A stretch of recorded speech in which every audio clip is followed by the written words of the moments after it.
them while they're young.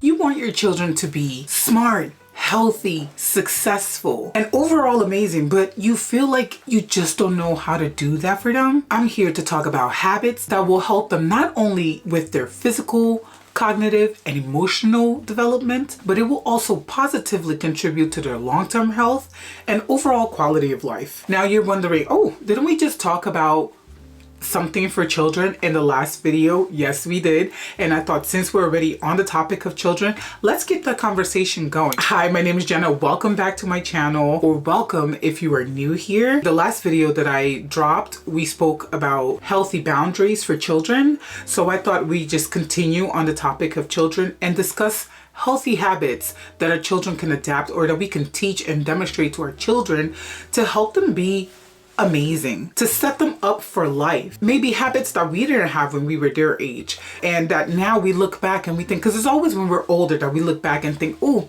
if only I knew, if only I had someone do that for me.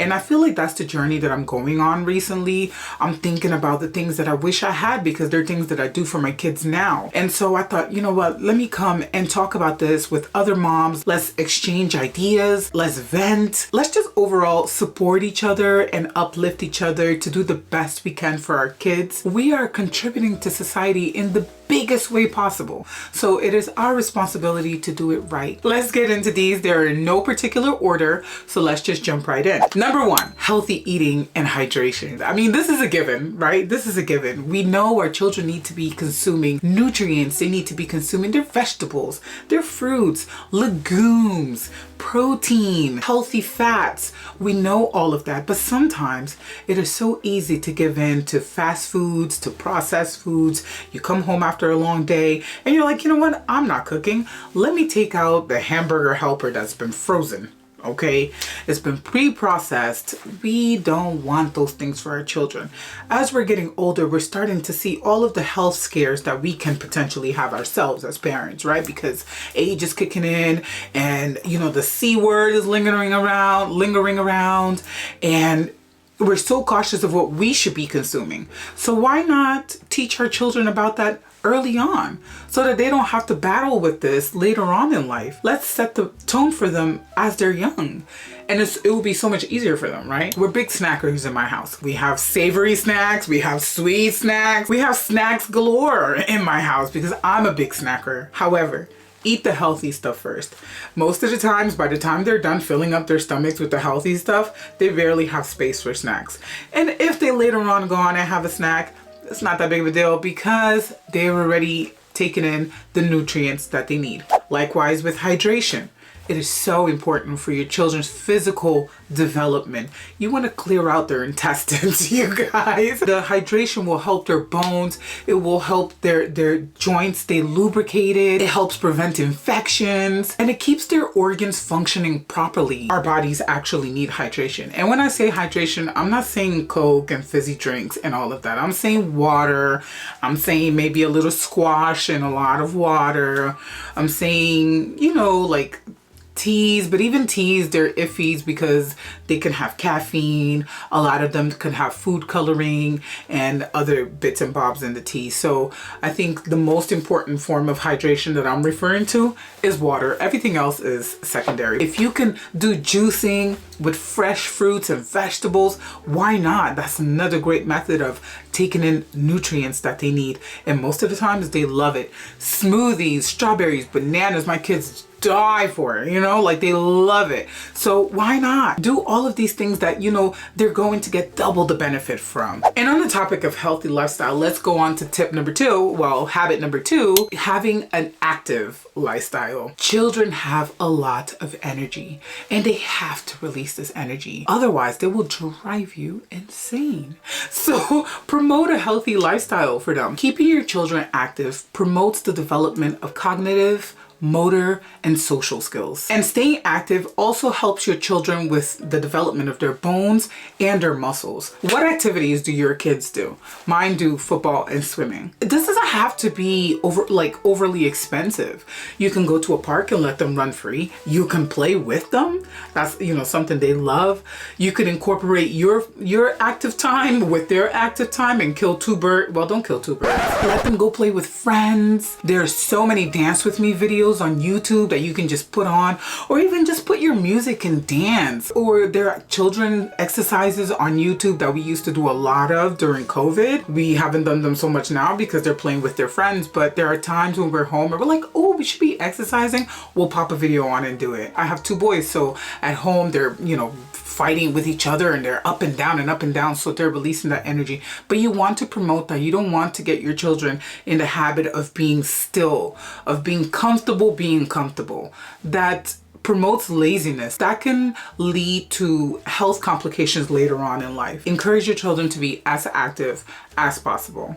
Okay, moving on to the next habit. Third habit that I think is so crucial for children. And I know some people are going to say, but they're only children. Fine. These habits are not mandatory. By no means am I saying that you have to do these things. These are just what I do with my kids and I'm sharing. Money management. I talk about this often in many videos, the importance of money management and the fact that I wish I knew this when I was younger.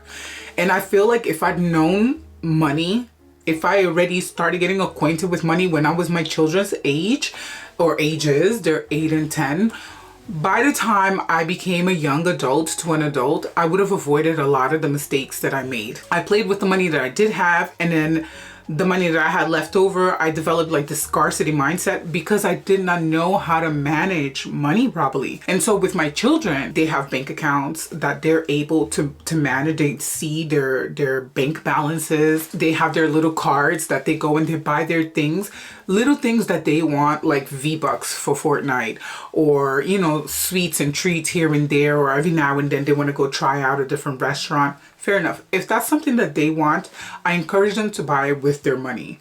Because I want them to understand the value of money, the importance of money. I encourage them to save for big things that they want.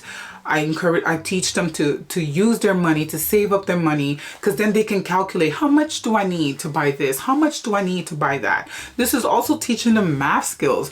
When they go and buy something, and if they have physical cash, I'm like, okay, well, you have 20 pounds and you're going to buy a toy that's $17.99. How much are you getting back? And even though it seems like a game, this is actually teaching them life skills, you guys. They have this piggy bank that they can put money into, but they can't take money out. And I told them that they could only take it out once they're 18. So I'm teaching them, when they get money, birthday money, allowance money, to get allowance every weekend, take a percentage of that money and put it into your savings, and the rest you can do what you want with it. I have a friend, her name is Rebecca. What she started doing with her children, she has 2 girls, is that if they lose their uniform, they have to spend their own money to replace the uniform. And she said that she's noticed such an improvement in their behavior because they no longer lose uniform. I think this is also a great method of teaching our children responsibility, because hello, if you have to pay for your uniform every time you lose it, you will not lose uniform. And that's exactly what's happening with Rebecca. And I thought, oh my God, that is genius. Why not? So I've taken on that same technique with my kids, and I'm loving it. Anyway, you guys, let's move on to the next habit. Hygiene. We need to teach our children basic hygiene. The usual, wash your hands when you come in and out of the house, before you eat. And it seems so repetitive. It seems so cliche. This is something that all parents say, right? Like, wash your hands, wash your hands. Do you know about threadworms? If you don't know what a threadworm is, I want you to look it up. We've had to deal with threadworms before. After that experience of threadworms and the fact that you can have their eggs in your fingernails, and as kids are bringing their fingers into their mouths and they're transferring the eggs back into their mouths, and then they're digesting the eggs, and the eggs, then they're, growing worms, and there's like, listen, okay, I'm not gonna go into much more of this. Sometimes it's so easy to ignore the fact that they didn't wash their hands, But after that experience, I became a little OCD when it comes to washing your hands when you come out at home, because you're bringing so many germs from the outside world. And in personal hygiene as well, you know, my children are getting older and they're starting to develop body odor. And so it's important for them to know when to take care of themselves. So I'm on them when it comes to washing themselves properly. I include the dental hygiene in body hygiene because, you know, it's all within your body. When I was younger, I wish I had someone's presence when it came to me taking care of my teeth. I don't know how I still have teeth in my mouth. I don't remember washing my teeth, like brushing my teeth at night when I was younger. Maybe I did it like once or twice every now and again, but it's not something that is a set habit. Whereas my kids, is a set habit for them. They know. It's second nature to them almost, you know. Maybe sometimes in the weekends, if we've had a late day, we might let it slide. But for the most part, I want to say 6 out of 7 days of the week, they're brushing their teeth morning and night. And I wish I had that, because if y'all have a look at my teeth, my God. My God, moving along, okay? The fifth habit is organization. One thing that I tell my children all the time is that we share our space. So the same way I have to have consideration for them, they need to have consideration for me. They can make a mess all they want, but after that, they need to tidy up. My motto is the mess you make is the mess you tidy. This is our motto in the house. And I've implemented this since they were really young. And I have videos where I've spoken about this. So I encourage my kids to tidy up after themselves and to just keep an organized space, because it helps organize not just your physical space, but also your mental space. And it helps prevent like anxiety. I know it sounds weird, but there is a correlation between a mess around you and how it affects you mentally. It also helps them develop management skills. It helps reduce anxiety and helps them feel more relaxed and more in control of their habitat, of their surroundings. Overall, it's a great habit for children to develop early on. Moving on to our next habit, generosity. And I think it's so important to teach our children to give, to share. This teaches them compassion, empathy. My country, Guinea-Bissau, can be considered a very poor country, and I've seen extreme poverty. Just like I've seen extreme wealth, I've seen both ends. And I'm very serious about the importance of giving to others. And so I try to pass that on to my children. Recently, we gave away toys. You know, they're going to a different phase in life now where they're more into like technological things, into their video games, into computers, into telephone and ta-ta-ta. And all of their old toys are sitting there. And for a long time, they didn't want to let go because that's still a part of them. But I'm like, you've gone a year without playing with any of your toys. At this point, let's give them away. And I encouraged them, well, I told them to go choose all of the toys they no longer play with and that are not sentimental toys, and we're going to donate. And they did just that, and it made them feel so great. And it's also self-assuring, I think, the act of being generous. And I really want them to have that, to be able to touch other people's lives through their generosity. And I think being generous also helps them be grateful for what they have and appreciate what they have, essentially. Yeah.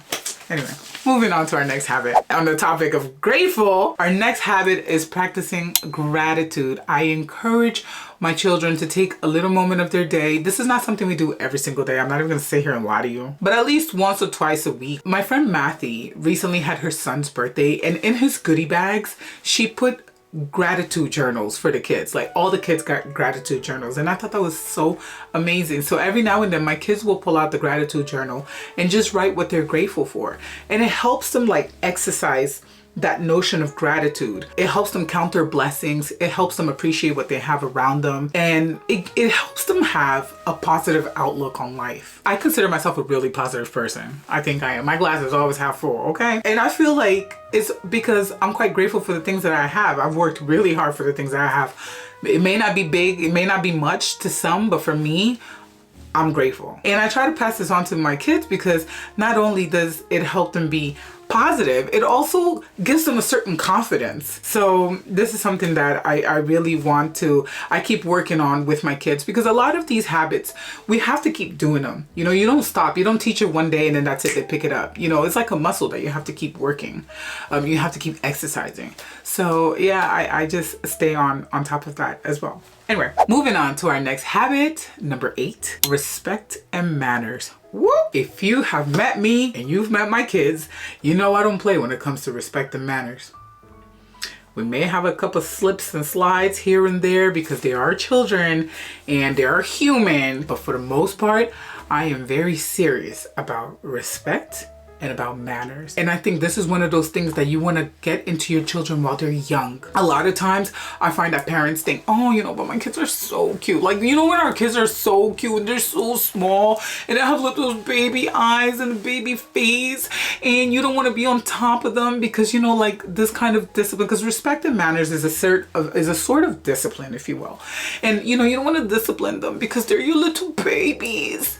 Listen, us teaching our children respect and manners is love. This is a way of us loving our kids. You do not want to find yourself in a situation where your child is embarrassing you in public. Do the work in private so that you don't have to come through that. You don't have to come to that in public. I hate when I'm around people and their children are embarrassing them and then they're like pinching their kids or like threatening their kids and doing a whole bunch of hoopla because you haven't disciplined your kids. When you are not doing the work at home and then you find yourself in a situation where you're trying to reprimand your child in a public setting, it's really confusing to the child because why is this not, you know, if their bad behavior is not a problem at home, if you think it's cute at home, then it should also be cute in public. But when you realize that now your child is embarrassing you or, you know, you're tired or whatever, or your child shouldn't be acting like that, and you're trying to impose order and rule, it's confusing to the child. So you have to be consistent in what you teach your child. You guys, it's uncomfortable. It is uncomfortable, but this is the reason why we're the parents. At the end of the day, it's on us. I know that parenting is not easy. Believe you me, I do it alone. So I know it's not easy. So many women have to do it on their own. So many parents have to do it on their own. Or even when it's the two of you, it's still hard. But there are certain things, there are certain moments where we have to pick and choose our battles and leave the kids to win and let it be. But when it comes to respect and manners, I don't think we should let that slide. I think we need to stand firm on that. You don't want to wait until your children are teenagers and they're showing you a very ugly side to them. And now you're trying to do the work. It will be too late. I mean, it's not too late, but it's just, it makes your work so much harder. Work smart, not hard, okay? Get them while they're young. Our next habit is kindness. Teach your children to be kind to everyone. This helps them develop empathy and consideration for others. It helps them make meaningful relationships and social development. It teaches them to care for others, and it even helps them avoid bullying. Do you ever notice like the bullies or the kids that do things in school? I'm not gonna say what, but you know, the pew pew pew, you know, they don't pew pew the kids that actually gave them time, the kids that were kind to them. They pew the people who are mean to them. And children are vicious. I can't stand kids sometimes. Children are so mean. My God. You know, they're not mean necessarily. They're just very frank. They have no inhibitions. They will tell you things and they will do what they feel like doing. So this is why we are responsible for guiding them, their thought processes and their behaviors. Okay, so let's teach our children to be kind to those around them, because what you put out is what you receive. So if they're kind, they will receive kindness from those around them. So it just helps them have an overall better life.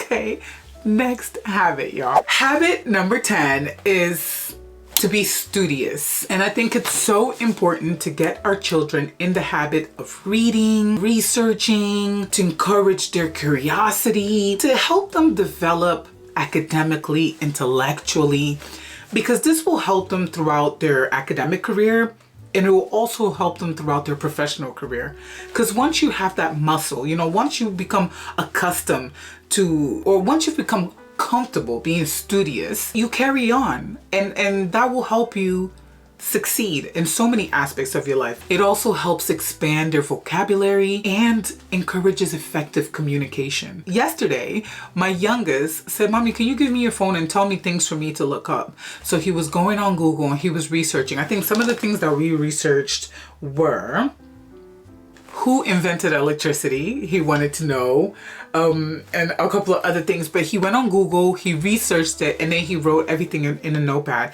And I love that. Like, encourage that curiosity. They have YouTube now, and I know a lot of times YouTube is a sensitive topic because they can get so many bad things from YouTube, but equally they can get a lot of knowledge and information from YouTube. My children can identify, I think 75% of flags in the world, they can identify them because of YouTube. They know languages spoken in countries. They know countries that even I don't know, you know, and it's all because of YouTube. So I think there are pros and cons to YouTube, but use it the right way. And yeah, just set that tone for them to be studious, and it will really help them throughout their development and throughout life. This is one of the habits that I'm trying to stay on. It is so easy to come home and say, you know what, just go do whatever you want. But I try to, even if we don't do much, sit down and read for half an hour. I ask them questions that make them think. I throw math equations here and there when I'm cooking and they're playing. I just need them to keep practicing and to keep using that muscle, you know? Anywho, moving on to our next habit. Habit number 11, self-love and positive body image. I remember a couple of years ago, my kid coming home, my eldest coming home, and being so upset because he doesn't have straight blonde hair. And I'm like, what? We live in a predominantly white town here in the UK. Straight away, I had to do damage control. Emphasizing the fact that he's beautiful, the fact that mommy and daddy made him perfect.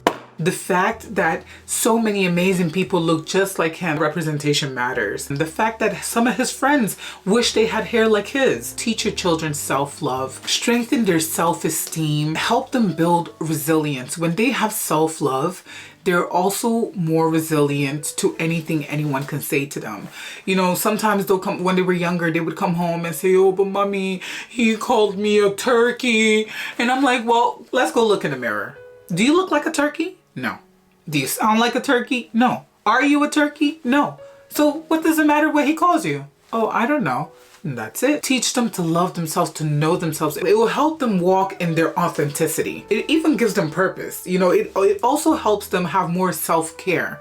They're more likely to take care of themselves and to take pride in themselves when they have self-love. That's like an armor that they need to have because children are vicious. Okay, so we need to equip them with that self-love muscle because we are not going to do this. You are not going to grow up wanting to be someone else, wanting to be something else. I want you to love being who you are. Moving on to our next habit, you guys. I've been thinking of so many others as I'm doing this, but today's final habit is faith. If you don't believe in God, having faith in a higher power, having faith in something that grounds you, it gives you purpose. And for children, having like a fear of God teaches them morals and values and the importance of kindness and doing right by people because God is watching you, you know? So I think it like strengthens their moral compass. It also gives them confidence in knowing that God is there. I'm only getting close to God now because I've had trials and tribulations in my life. I've had moments where I questioned God's existence when I was a grown adult and coming out on the other side of life, and now, you know, working on my relationship with God. I want my children to feel this happiness I feel when I think of God. I want my children to wake up with gratitude the way I wake up in the morning, grateful that He granted me another day, another opportunity to be better, to do better. It feels wonderful. I feel like I belong. I belong to God, and it's just so... it's such a good feeling. These are the habits that I have. Let me know if you're up for part 2, or if not, then we'll move on to the next topic. If you're working on any of these habits for your children, let me know, or what habits you would add to this. If you have different habits that you try to instill in your kids. I don't know if you guys know Jim Rohn. Jim Rohn said something in one of his seminars once. He said something along the line, because you know he talks about knowing your seasons, spring season is the season of working on ourselves.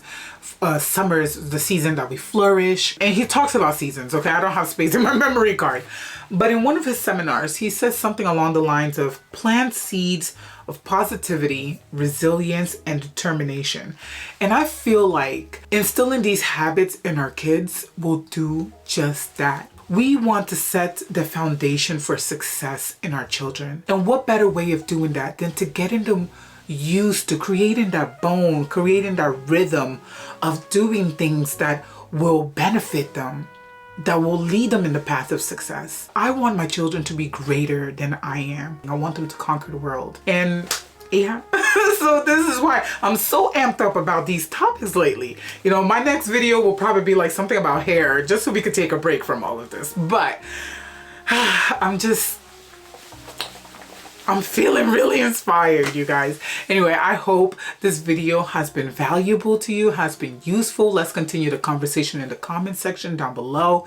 If you haven't done so yet, please do subscribe to my channel. It really helps me out, and it encourages me to keep going. It helps me know that you guys are interested and that you want more. We're all trying to do our best for our kids. And you know, sometimes we fail, sometimes we don't. We just have to keep going.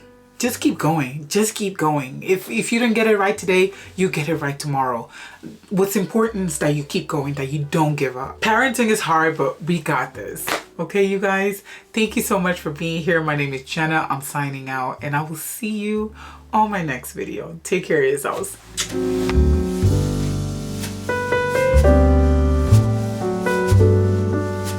Gosh, I hope I'm not overwhelming them and overdoing it. I try to do it without them noticing that I'm doing it, you know. I try to influence, not to mandate, if that's the way to say it. But yeah.